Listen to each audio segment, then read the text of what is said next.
দাম বাড়লেও কমেনি জ্বালানি তেল নিয়ে ভোগান্তি, দীর্ঘ সারিতে গণপরিবহন, গ্রাহকদের মিশ্র প্রতিক্রিয়া। খাওয়া দাওয়া নাই, টাইম মতন চলতে পারতেন, আমরা মানুষ নিয়ে চলে যেতে পারতেন, সেবা দিতে পারতাছি না। তেলের দাম বাড়িয়েও আমরা যাতে তেলটা অ্যাভেলেবেল পাই, এই ভোগান্তিটা যাতে আমাদের না হয়। অযৌক্তিক বলছেন বিশেষজ্ঞরা। তেলের দামের সঙ্গে মার্জিন বাড়িয়ে তেলের দাম বাড়ানো হয়েছে, এটা ভয়ঙ্কর কাজ করেছে সরকার। আইএমএফ এর চাপ নেই, দাবি অর্থমন্ত্রীর। আইএমএফ এর সাথে দাম বাড়ানোর কোনো সম্পর্ক নেই। জ্বালানি ইস্যুতে উত্তপ্ত সংসদ, সংকটের ব্যাখ্যা দাবি রুমিন ফারহানার। পাম্পগুলো কেন পর্যাপ্ত পরিমাণ তেল পায় না? অবৈধ মজুদকে দুষলেন মন্ত্রী। এটা করতে বাধ্য হয়েছি আমরা, কারণ এটা বৈদেশিক মুদ্রাতে কিনতে হয়। সরকারি দায়ী বলছেন বিরোধীরা। এনসিপিতে বিভিন্ন দলের নেতাকর্মীরা ফ্যাসিবাদী না হলে যোগ দিতে পারবে ছাত্রলীগও, পুরনো বন্দোবস্তেই চলছে দেশ, মন্তব্য নাহিদের। দেশটাকে নতুন করে আবার কোনো আগের বন্দোবস্তে ফেরত দিতে যেতে পারি না। কাল বগুড়া যাচ্ছেন প্রধানমন্ত্রী, উচ্ছ্বসিত নেতাকর্মীরা। শুধু আমরা না, আমরা নেতাকর্মীরা গোটা বগুড়া শহর আনন্দিত। দীর্ঘদিন পরে এই বাগবাড়িতে আসতেছেন, এই জন্য মানুষ অত্যন্ত আনন্দিত।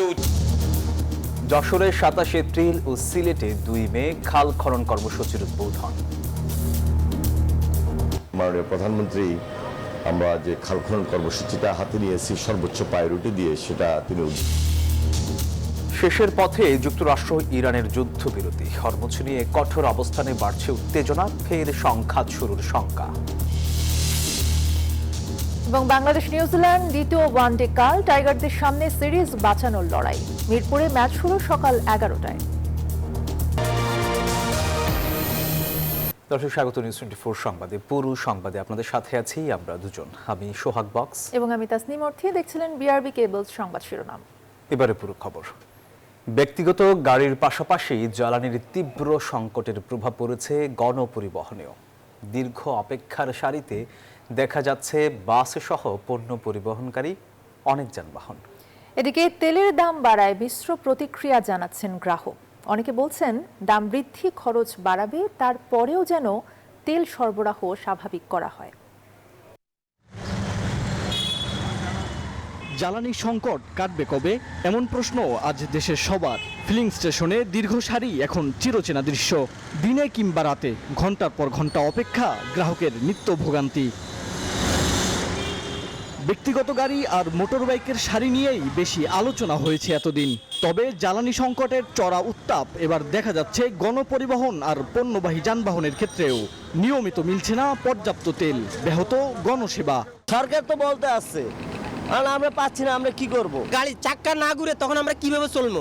সকালবেলা গেলে বিকাল দুপুর রাইত হয়ে যায়, অ্যাক্টিভ এক সিঙ্গেল। আবার এই তেলের দাম বাড়া ফেলাইছে। বেশিরভাগ পাম্পেই ঝুলছে তেল নেই সাইনবোর্ড। অভিযোগ, চাহিদার বিপরীতে ডিপো থেকে সরবরাহ কম।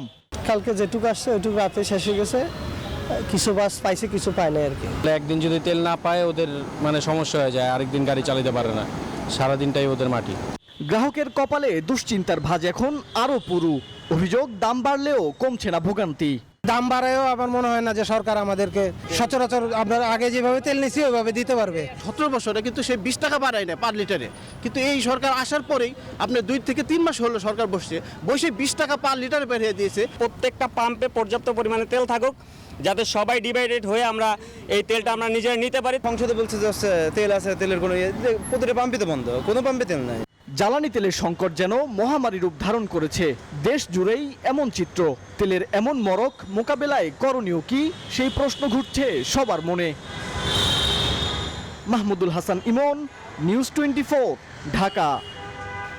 এদিকে জ্বালানি তেলের দাম বৃদ্ধি নিয়ে অর্থনীতিবিদরা বলছেন এছাড়া সরকারের হাতে বিকল্প সুযোগ ছিল না।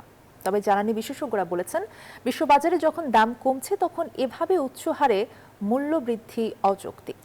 আর এদিকে তেলের মূল্য বৃদ্ধির খবরে পরিবহন ভাড়া বাড়ানোর কথা জানিয়েছেন বাংলাদেশ পরিবহন মালিক সমিতির নেতারা। আর উৎপাদন খরচ বাড়বে এমনটাই বলছে বিজিএমইএ। রিয়াজ সুমনের রিপোর্ট।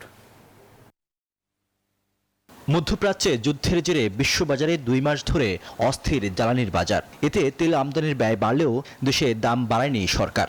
ফলে বিপুল পরিমাণ ভর্তুকির চাপে পড়ে বিপিসি। সেই চাপ সামলাতে শনিবার সব ধরনের জ্বালানি তেলের দাম সর্বোচ্চ 20 টাকা পর্যন্ত বৃদ্ধির ঘোষণা আসে। দেশের বর্তমান অর্থনৈতিক বাস্তবতায় দাম বাড়ানো ছাড়া কোনো উপায় ছিল না বলছেন এই অর্থনীতিবিদ। আমরাও বুঝি যে সরকার অনেক বেশি দামে স্পট প্রাইসে এটা করতে হচ্ছে, একটা যুদ্ধের পরিস্থিতি সৃষ্টি হচ্ছে। এগুলো আমাদের অর্থনীতি যদি আরও যদি শক্তিশালী থাকতো তাহলে হয়তো আমরা তো কিছুটা পিছিয়েছি এই মূল্য যে সমন্বয় যেটা করা হলো মূল্য বৃদ্ধি, তো এটা হয়তো আমরা আরও হয়তো পিছাতে পারতাম আমার অর্থনীতির যদি ওই রকম শক্তি থাকতো। তবে বিশ্ববাজারে যখন জ্বালানি তেলের মূল্য কমতে শুরু করেছে এমন সময়ে উচ্চহারে মূল্য বৃদ্ধিকে অযৌক্তিক বলছেন জ্বালানি বিশেষজ্ঞরা। অভিযোগ করেন মূল্য বৃদ্ধি করেও জনগণের তেল প্রাপ্তি নিশ্চিত করতে ব্যর্থ হচ্ছে সরকার। আজকে যে জ্বালানি সংকট মোকাবেলা করছে, খাদ্য নিরাপত্তা যেখানে হুমকির মধ্যে পড়ে গেছে এবং জ্বালানি নিরাপত্তা তো ভয়ঙ্কর রকমের চরম সংকটে আছে, সেসব অবস্থার কোনো উন্নতি হয়েছে কিনা সে বিষয়টির কিন্তু ব্যাখ্যা বিশ্লেষণ বা প্রমাণ নেই। এদিকে জ্বালানির দাম বৃদ্ধির প্রভাব পড়তে শুরু করেছে জনজীবনে। এর মধ্যে গণপরিবহনের ভাড়া বৃদ্ধির সিদ্ধান্ত নিয়েছে পরিবহন খাতের নেতারা। আর উৎপাদন খরচ বাড়ার আশঙ্কা করছেন তৈরি পোশাক শিল্পের মালিকরা। বিশ্বব্যাপী জ্বালানি মূল্য বেড়ে গেছে, এটার একটা ইম্প্যাক্ট আমাদের এখানে হয়েছে। সেটা হচ্ছে এই কেমিক্যালের দাম বাড়ছে, ডাইসের দাম বাড়ছে, কিছু কিছু কেমিক্যাল পাওয়াই যাচ্ছে না। সো এটার তো একটা ইম্প্যাক্ট আছে। তেলটা এমন এক জিনিস, জ্বালানি, এটা দৈনন্দিন আপনার একটা খরচের খাতায় মালিকদেরকে আনতে হয়, অর্থাৎ তেল কিনে নগদ টাকায় তাকে এটা ব্যবহার করতে হয়। তো এটার যে একসাথে আপনার বাড়তি টাকা, এটার ইফেক্ট অবশ্যই মালিকের পূর্বের যে অবস্থান বা আয় তার থেকে তার ইফেক্ট পড়বে। তো ইফেক্ট পড়লে এটাকে তো সমন্বয় করতে হবে। অর্থনীতিবিদরা বলছেন জ্বালানির দাম বৃদ্ধির অভিঘাত পড়বে মানুষের জীবন ধারণের সব ক্ষেত্রে। মূল্যস্ফীতি সহ বাড়তে পারে অর্থনৈতিক ঝুঁকি, যা নিয়ন্ত্রণে সরকারের জন্য বড় পরীক্ষা। অনেক সময় আমরা দেখেছি যে এটা অযৌক্তিকভাবে এই চাপটা বাড়ানো হয়। যেমন আমরা দেখেছি যাত্রী চলাচলে, গণপরিবহনে এটার যে একটা ব্যয়ের যে অংশটা এটার কারণে বাড়বে, দেখা যায় যে হয়তো টিকিটের মূল্যটা তার থেকে অনেক বেশি মাত্রায় বাড়ানো হয়েছে। এইসব জায়গায় কিন্তু একটা ব্যবস্থাপনার দিক আছে। এমন বাস্তবতায় অর্থনীতির গতি বাড়ানোর পাশাপাশি সমন্বিত বাস্তবভিত্তিক জ্বালানির নীতি গ্রহণের মাধ্যমে সরবরাহ নিশ্চিত করার পরামর্শ বিশেষজ্ঞদের। রিয়াদ সুমন, নিউজ 24, ঢাকা। আইএমএফ এর সঙ্গে আগের সরকারের করা চুক্তির সব শর্ত মেনে নেবে না বর্তমান সরকার। জনস্বার্থের বাইরে গিয়ে নেওয়া হবে না কোনো ঋণও। বিশ্বব্যাংক আইএমএফ এর বৈঠক নিয়ে সচিবালয়ে এসব কথাই বলেন অর্থমন্ত্রী। তিনি জানান, আইএমএফ এর চাপে জ্বালানি তেলের দাম বাড়ানো হয়নি, বৈশ্বিক পরিস্থিতি বিবেচনায় নেওয়া হয়েছে এমন সিদ্ধান্ত। যুক্তরাষ্ট্রের ওয়াশিংটনে শনিবার শেষ হয়েছে বিশ্বব্যাংক আইএমএফ-এর বসন্তকালীন বৈঠক, যেখানে অর্থমন্ত্রীর নেতৃত্বে যোগ দেয় বাংলাদেশের প্রতিনিধি দল। 6 দিনের বৈঠকে বিশ্বের বিভিন্ন আর্থিক প্রতিষ্ঠানের সাথে আলোচনা হলেও আইএমএফ-এর ঋণের কিস্তি ছাড়ের বিষয়টি রয়ে গেছে অনিশ্চিত। ওয়াশিংটন থেকে ফিরে রোববার সচিবালয়ে সাংবাদিকদের মুখোমুখি হন অর্থমন্ত্রী। বলেন, ঋণের অর্থ ছাড়ের বিষয়ে আলোচনা চলমান রয়েছে, তবে দেশের স্বার্থবিরোধী কোনো শর্ত মেনে নেবে না তার সরকার। আওয়ামী লীগ সরকারের সাথে আইএমএফ এর এই প্রোগ্রামটা নেওয়া হয়েছে, এখানে অনেক ধরনের শর্ত ওখানে দেওয়া আছে। এর মধ্যে অনেকগুলো শর্ত তো আমাদের কাছে গ্রহণযোগ্য নাও হতে পারে, তাই না? আমরা যে এই শর্তগুলো আমরা গ্রহণ করব সেটা জনগণের যদি কোনো ধরনের স্বার্থ সংরক্ষণে বাধাগ্রস্ত হয়, সেই সিদ্ধান্ত তো আমরা একটা নির্বাচিত সরকার নেব না। এ সময় জ্বালানি তেলের দাম বৃদ্ধি প্রসঙ্গে এক প্রশ্নের উত্তরে অর্থমন্ত্রী বলেন, বৈশ্বিক দাম বৃদ্ধির চাপ সামাল দিতে এমন সিদ্ধান্ত সরকারের, এর সাথে আইএমএফ এর শর্তের কোনো সম্পর্ক নেই। আইএমএফ এর সাথে দাম বাড়ানোর কোনো সম্পর্ক নেই। আমি পরিষ্কার ভাষায় বলছি, এটা বরঞ্চ আমরা দামও কিন্তু বেশি বাড়াইনি। এইটা বাড়াতে হয়েছে শুধুমাত্র আমাদের তহবিলের উপর এত প্রেশার আসতেছে, আমাদের তো বাকি প্রোগ্রাম চালাতে হবে। দেশের অর্থনীতি চালাতে গেলে আগামী দিনে বাজেট আসছে, তাই না?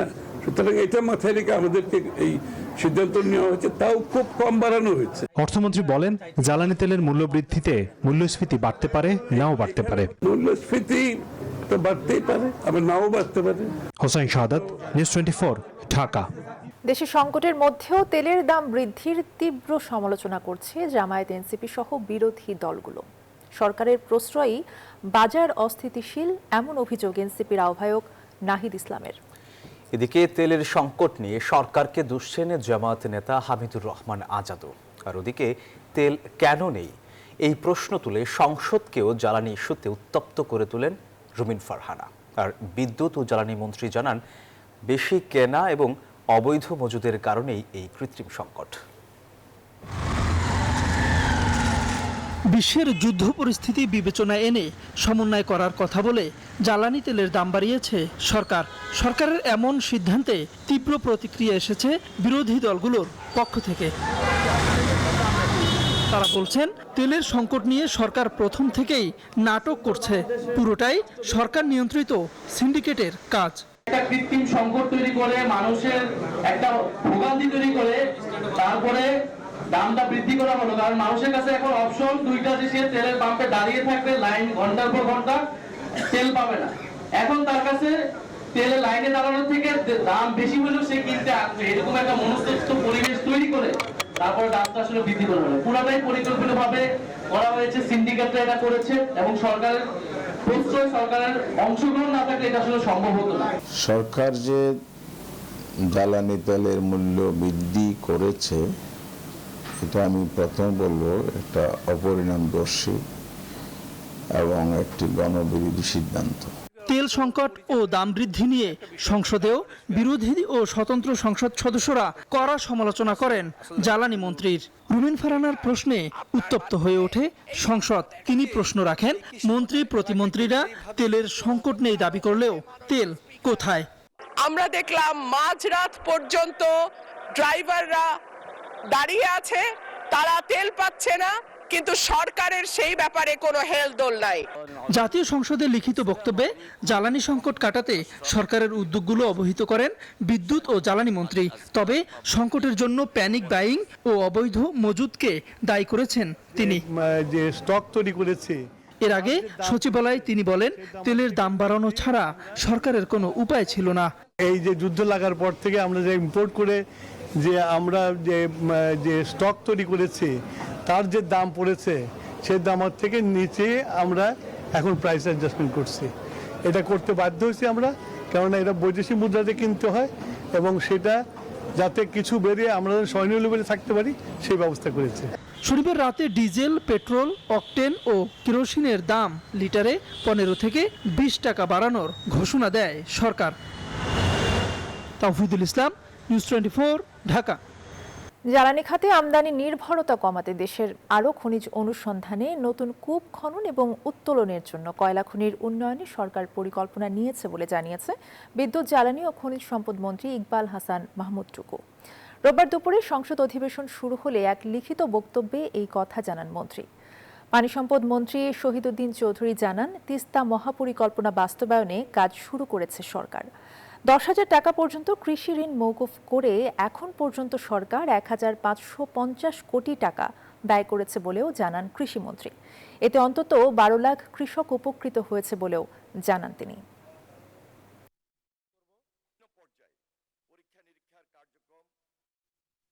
তিস্তা মহাপরিকল্পনায় জনগণের জন্য ইতিবাচক সকল কিছুরই বাস্তবায়নে সরকারের পক্ষ হতে আন্তরিক প্রচেষ্টা অব্যাহত রয়েছে। 10,000 টাকা পর্যন্ত কৃষি ঋণ মওকুফ করেছে। এতে সরকারের ব্যয় হয়েছে 1,550 কোটি টাকা। মাননীয় স্পিকার, উপকৃত হয়েছে 12 লক্ষ কৃষক। এনসিপি আহ্বায়ক নাহিদ ইসলাম বলেছেন, গণঅভ্যুত্থানের পর যে সম্ভাবনা তৈরি হয়েছিল বিএনপি সরকার তা নষ্ট করেছে। এখনও পুরনো ফ্যাসিবাদী বন্দোবস্তে দেশ চলছে বলেও অভিযোগ করেন তিনি। বাংলাদেশ এবি পার্টি এবং বৈষম্য বিরোধী ছাত্র আন্দোলনের প্রায় 50 জন নেতার এনসিপিতে যোগদান অনুষ্ঠানে এসব কথা বলেন তিনি। এনসিপিতে যোগদান করেছেন বাংলাদেশ এবি পার্টি ও বৈষম্য বিরোধী ছাত্র আন্দোলনের প্রায় 30 জন নেতা। এই উপলক্ষে রাজধানীর বাংলা মোটরে দলটির কার্যালয়ে সংবাদ সম্মেলনের আয়োজন করে দলটি। সেখানে এনসিপিতে যোগদানের বিষয়ে প্রতিক্রিয়া জানান নেতারা। সহযোগী এবং রাজপথে থাকা সকল নেতৃবৃন্দের একটা কালেকটিভ আন্ডারস্ট্যান্ডিং হচ্ছে আমাদের এই মুহূর্তে ঐক্যবদ্ধ থাকা।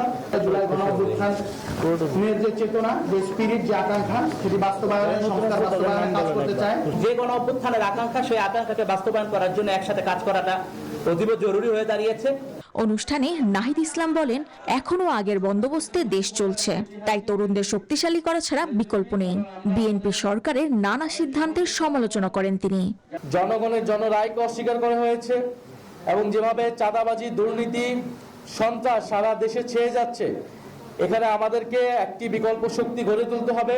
তিনি আরও জানান, আগামীতেও এ ধরনের যোগদান অব্যাহত থাকবে। ফ্যাসিবাদী না হলে যোগ দিতে পারবে ছাত্রলীগও। কে আগে কোন রাজনৈতিক দল বা সংগঠন করে এসেছে, ছাত্র দল হোক, ছাত্র শিবির হোক, ছাত্র অধিকার পরিষদ, ইভেন কি ছাত্রলীগ হোক, কার সাবেক পরিচয়, এটা আমাদের কাছে মুখ্য নয়। তবে নাহিদ স্পষ্ট উল্লেখ করেন, ফ্যাসিবাদের সমর্থক, চাঁদাবাজ বা অন্য কোনো সন্ত্রাসী এনসিপিতে যোগ দিতে পারবে না।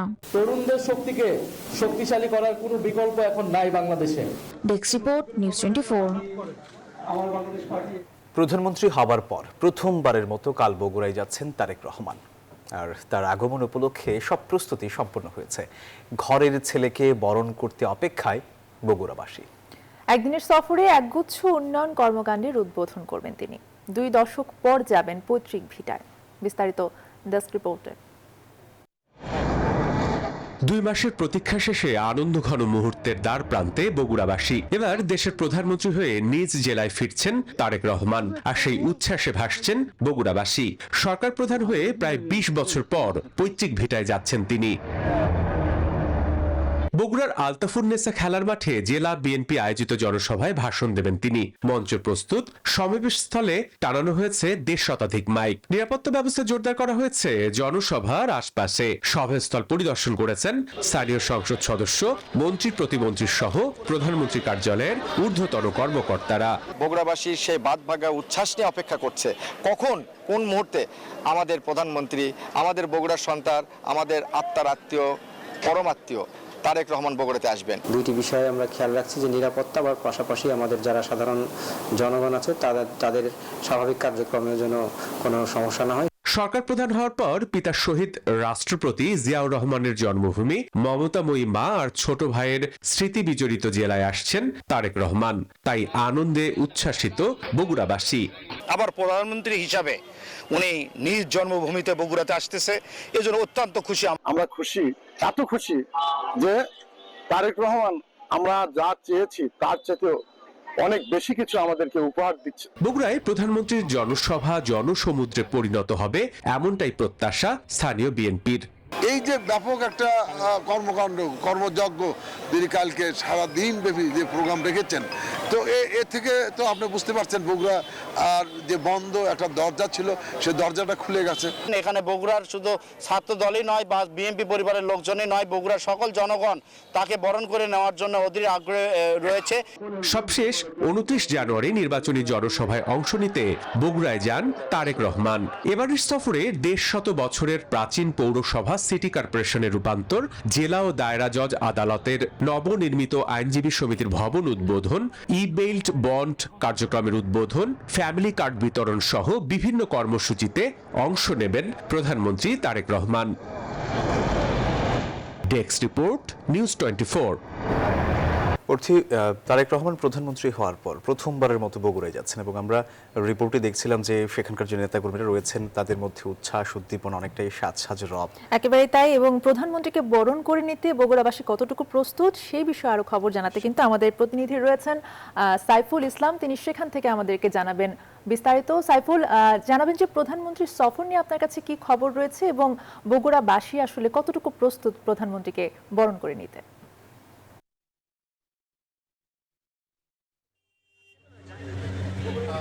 আপনাকে ধন্যবাদ। বাংলাদেশের প্রধানমন্ত্রী তারেক রহমান, তার জন্মস্থান সেটি কিন্তু বগুড়ার গাবতলীতে, পাটবাড়িতে। সেই তার নিজের যে জন্মভূমি সেখানে তিনি আগামীকাল আসছেন এবং সেখানে তিনি একগুচ্ছ উন্নয়ন পরিকল্পনায় আসছেন এবং সেখানে তিনি যেমন খাল রয়েছে ফ্যামিলি তৈরি কাঠ বিতরণ এবং এখানে আইনজীবী সমিতিকে ভবন উদ্বোধন করবেন। পাশাপাশি তিনি বগুড়ার যে 150 বছরের পুরাতন পৌরসভা সেটিকে সিটি কর্পোরেশনে উন্নীত করার জন্য ঘোষণা করবেন। আর পাশাপাশি তিনি এখানে বিকালে একটি জনসভায় বক্তব্য রাখবেন। প্রধানমন্ত্রী তারেক রহমানের এই যে আগমন, সেই আগমনকে একটু ঘিরে ইতিমধ্যেই কিন্তু বগুড়াবাসী তারা আনন্দ প্রকাশ করেছেন। তারা কিন্তু বলছেন যে নির্বাচনের আগে প্রধানমন্ত্রী তারেক রহমান যেসব প্রতিশ্রুতি দিয়েছেন সেটি তিনি বাস্তবায়নের জন্য উদ্যোগ দিচ্ছেন এবং কালকে কিন্তু বেশ কিছু উদ্যোগ তিনি বাস্তবায়ন করবেন। এই বিষয়ে আমরা একটু কথা বলতে চাই, যারা স্থানীয় নেতাকর্মী রয়েছেন তাদের সঙ্গে।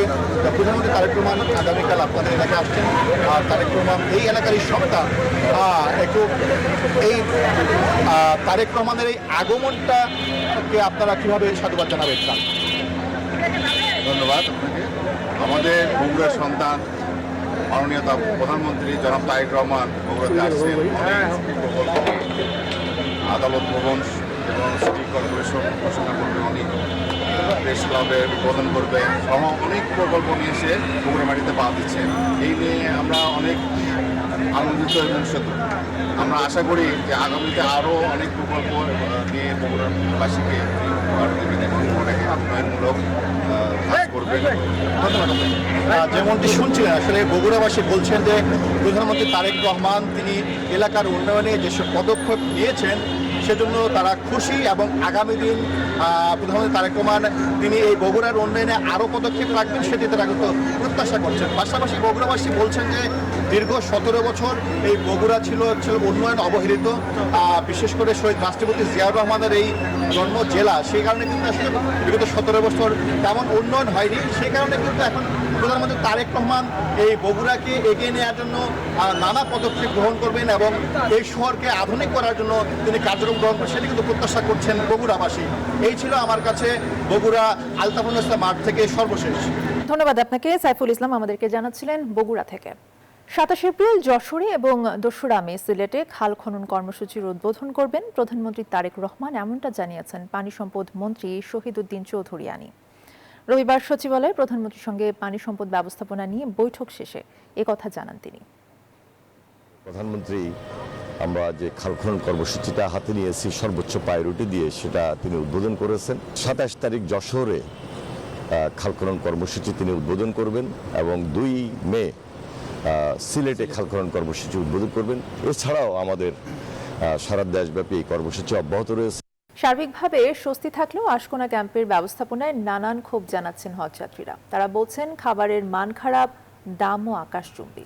আর ডরমেটরিতে মশার উৎপাত, অপরিচ্ছন্ন থাকছে শৌচাগার। এদিকে কর্তৃপক্ষ অবশ্য বলছে ভোগান্তি কমাতে সর্বোচ্চ চেষ্টা চলছে। মাসুদ সুমনের রিপোর্ট। সবাই আজ একই পথের সাথী। গন্তব্য সৌদি আরবে মরুর বুকে দাঁড়িয়ে থাকা কালো গ্রাফে মোড়া আল্লাহর ঘর। একজোড়া কাঁপানো হাত আর ভেজা কণ্ঠে উচ্চারিত হবে লাব্বাইক আল্লাহুমা লাব্বাইক। পরম প্রশান্তির সেই প্রহর গুনছেন তারা। আল্লাহর কাছে অনেক গুনাহ করছি, পাপ করছি, ক্ষমা চামু আল্লাহ দরবারে। আল্লাহ যেহেতু আমাদেরকে জান্নাতবাসী করে। সারা বিশ্বে মুসলমানরা নির্যাতিত হচ্ছে, তাদের কল্যাণের জন্য, তাদের উপর শান্তির জন্য, তাদের উপরে আল্লাহর খাস রহমতের জন্য দোয়া করব। আশকোনা হজ ক্যাম্পে এমন আনন্দের মাঝেও রয়েছে বিষাদ। দ্বিতীয় দিনে ডরমিটরিতে থাকা হজযাত্রীদের কণ্ঠে ঝরল এক রাশ ক্ষোভ। এটি আশকোনা হজ ক্যাম্পের ভেতরে পর্যটন কর্পোরেশনের ক্যান্টিন। হাজিদের জন্য খাবারের ব্যবস্থা করেছে একটি সেদ্ধ ডিম, খিচুড়ি, সামান্য সবজি, যেটি সর্বোচ্চ বাজার মূল্যে দাম হওয়া উচিত 70 থেকে 80 টাকা, যা এখানে নেওয়া হচ্ছে 150 টাকা। এ নিয়ে বিস্তর অভিযোগ হজ প্রত্যাশীদের। শুধু খাবার নয়, মশার উপদ্রব, শৌচাগারের পরিচ্ছন্নতা নিয়েও রয়েছে বিস্তর অভিযোগ। খাবার গুণগত মানও ভালো না এবং পরিবেশগত দিক থেকেও অনেক নিম্নমানের। এই বছর যে দুরবস্থা, মানে প্যাকেজ সিস্টেম করছে এবং খাবারের মান অত্যন্ত দুর্বল। আমরা ক্যাফেটেরিয়াতে গেলাম, মসজিদে গেলাম, যেখানে গেলাম মশা, প্রচুর মশা। হজ অফিস বলছে সংকট সমাধানে সর্বোচ্চ গুরুত্ব দিয়ে কাজ করছেন তারা। আমরা আপনারা যে অভিযোগগুলো আপনাদের কাছে এসেছে, আমরা এগুলো সবই আন্তরিকভাবে দেখব। মাননীয় মন্ত্রী মহোদয় গতকালও গভীর রাত পর্যন্ত এখানে ছিলেন। আমরা পর্যটনের সঙ্গে গতকালও কথা বলেছি। এসব ভোগান্তি বাদে সার্বিক ব্যবস্থাপনা নিয়ে সন্তুষ্টির কথা জানিয়েছেন মহান আল্লাহর ঘরের মেহমানরা।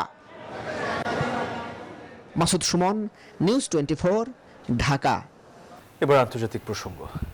2 সপ্তাহের যুদ্ধবিরতি শেষের পথে, তার আগেই নতুন করে উত্তপ্ত হয়ে উঠছে ইরান ও যুক্তরাষ্ট্র সম্পর্ক। কূটনৈতিক আলোচনার আভাস থাকলেও মাঠের বাস্তবতা বলছে ভিন্ন কথা। এদিকে ইরানকে কঠোর পরিণতি ভোগের হুঁশিয়ারি দিলেও শান্তি বৈঠক নিয়ে ইতিবাচক বার্তা দিয়েছেন ডোনাল্ড ট্রাম্প। রবিবার যুক্তরাষ্ট্রের প্রেসিডেন্ট জানিয়েছেন, দ্বিতীয় দফা বৈঠকে যোগ দিতে কালকের মধ্যেই ইসলামাবাদে থাকবে মার্কিন প্রতিনিধি দল। 21 এপ্রিল শেষ হচ্ছে ইরান যুক্তরাষ্ট্রের মধ্যকার ভঙ্গুর যুদ্ধবিরতি। সময় যত ঘনিয়ে আসছে ততই বাড়ছে অনিশ্চয়তা আর আন্তর্জাতিক উদ্বেগ।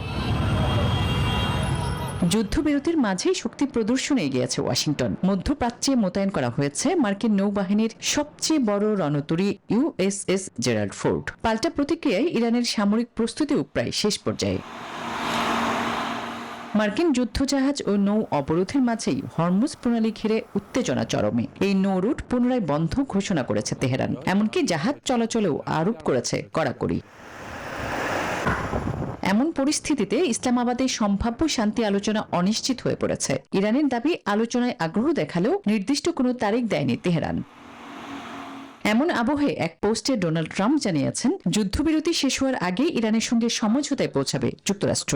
এই লক্ষ্যে দ্বিতীয় দফা বৈঠকে যোগ দিতে সোমবারের মধ্যেই ইসলামাবাদে থাকবেন মার্কিন প্রতিনিধি দল।